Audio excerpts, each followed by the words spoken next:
Assalamualaikum warahmatullahi wabarakatuh. Perkenalkan, nama saya Iqbal Fajrin Maulidi dengan NIM 858705183. Saya akan mempresentasikan PKN SD modul 5 dan modul 6. Pengertian HAM, Deklarasi Universal HAM. Universal HAM Declaration Human Rights yang dicetuskan pada tanggal 10 Desember 1948 telah merumuskan pengertian HAM, yaitu merupakan pengakuan antar martabat dan harta manusia menyatu dalam diri setiap manusia yang diliputi kebebasan, keadilan, dan perdamaian dunia. Ciri khas dari HAM. 1. Kodrat, artinya HAM itu adalah pemberian dari Tuhan kepada manusia agar hidupnya tetap terhormat. 2. Hakikat, artinya HAM itu melekat pada diri setiap manusia tanpa melihat latar belakang kehidupan status sosial. Yang ketiga, universal, artinya berlaku umum, tidak berbeda-beda manusia yang satu dengan yang lainnya. Yang keempat, tidak dapat dicabut, artinya dalam keadaan bagaimanapun hak asasi itu setiap orang itu tetap ada. Yang kelima, tidak dapat dibagi, artinya HAM itu tidak dapat diwakili ataupun dialihkan kepada orang lain. Nilai dasar HAM, kebebasan kemerdekaan.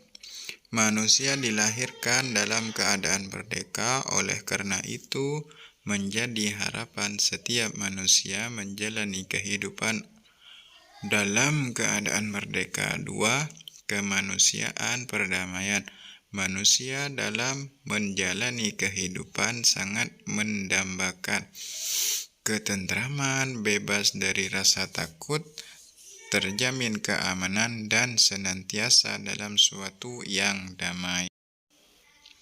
3. Keadilan, kesederajatan, persamaan, diperlakukan secara wajar dan adil, mendapat kesempatan yang sama dalam memperoleh hak, tidak dibeda-bedakan antar manusia satu dengan yang lainnya, dengan alasan apapun merupakan kegiatan setiap manusia.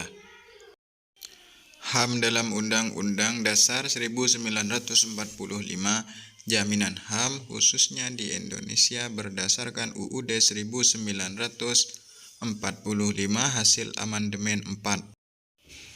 Mendapatkan perhatian yang sangat besar dari para pengambil keputusan di Majelis Permusyawaratan Rakyat MPR.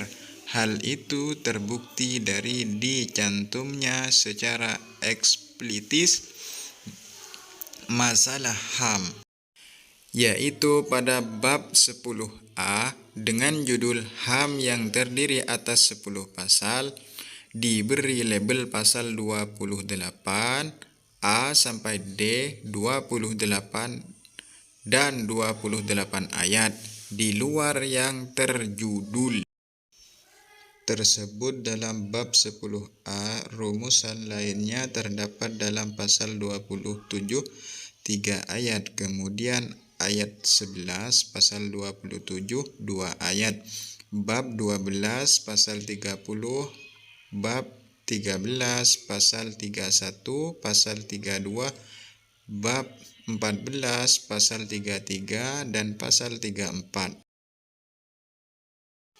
Kasus yang berkaitan dengan HAM.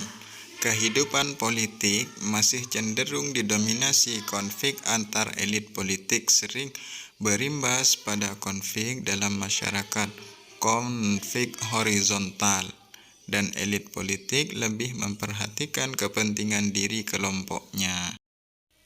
Sementara kepentingan masyarakat sebagai konstituennya diabaikan di bidang hukum. Masih terlihat lemahnya penegakan hukum, banyak pejabat, banyak yang melakukan pelanggaran hukum sulit dijamah oleh hukum, sementara ketika pelanggaran itu dilakukan oleh masyarakat, hukum tampak begitu kuat cengkramannya. Pengertian hukum. Hukum adalah himpunan peraturan-peraturan hidup bersifat memaksa. Berisikan suatu perintah, larangan, atau izin untuk berbuat atau tidak berbuat suatu serta dengan maksud untuk mengatur tata tertib dalam kehidupan masyarakat. Penegakan hukum di Indonesia, kehendak dan keinginan setiap individu mungkin sejalan atau mungkin berbeda, bahkan bertentangan dengan kehendak dan kepentingan individu lainnya. Pertentangan kepentingan antar individu mengakibatkan terganggunya pemenuhan kepentingan antar individu. Kasus yang berkaitan dengan hukum. 1. Kasus pencurian uang melalui ATM. Yang kedua, kasus perampokan.